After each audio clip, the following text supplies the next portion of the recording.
What's up guys, today on Rebels Off-Road, I'll be showing you the quick and easy way of how you can change out your front brake pads on your Kawasaki KRX. Stay tuned. The first thing we're going to talk about is the tools you'll need to complete this job. And you actually don't need that many tools. Basically you need your new brake pads, you'll need a 5/16 Allen key, a ratcheting wrench.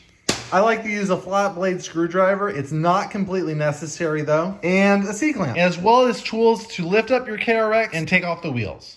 And now let's get right into the install. With the wheel removed and the bike up on jack stands, we are going to go ahead and take out this bottom bolt here. And that is a 5/16 Allen key.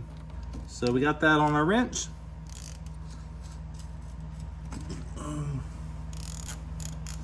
ahead and loosen that up. Remove this bolt. Now we should be able to slide the caliper up and out of the way, and there are our brake pads right there. And should be able to just pry out the pad like that. Now look at that, it's all worn down. That's all wore out. Broke. Okay, there we go, that's trash. Now go ahead and clean up the area, get the sticks and twigs out of here. Might as well. I tied the caliper up with this piece of wire, so hold it out of the way. And now we're gonna take the C-clamp and we're gonna compress the cylinders. And how we're gonna do that is we're just gonna tighten it down. See, the cylinder's starting to compress.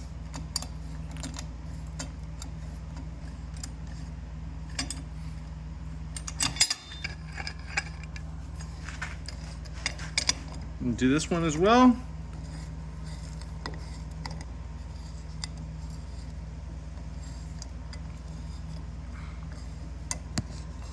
Now we're gonna load up the caliper bracket. And I'm using these brass brake pads. I'll provide the link down in the description where you can buy them. So I use these brass brake pads on all of my builds. They last a ton longer than the OEM style, and they just get really good wear patterns and everything else. The braking is a little bit less, meaning the stopping power is a little bit less, but they last so much longer than the OEM pads. I think it's well worth it, especially if you're in muddy and wet conditions a lot. Those just wear down the OEM pads super fast, so these brass brake pads last a ton longer. I'll also put a link down in the description for OEM style brake pads. If you don't do a lot of mud and water riding, you might want to use this style instead, and these are the type I recommend. So something to note, if you have big aftermarket wheels like I do, these are 20-inch wheels, you actually don't even have to take off the tire, and I'll show you. So see, tire on the ground, and we can get to this Allen bolt, no problem. Take them out like that.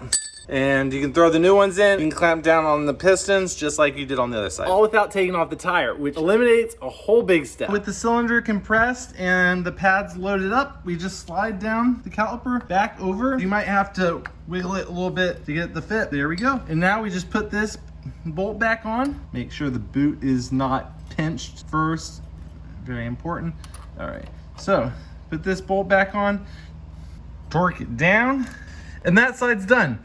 Do the same thing on that side, put the tires back on, and you're ready to rock and roll. All right, that's it for today's video. Hope you found it helpful. If you did, go ahead and smash that like button and subscribe to the channel. We got a ton more helpful videos coming out, as well as riding videos and product review videos. So just go ahead and subscribe so you don't miss any of those upcoming videos. Thanks.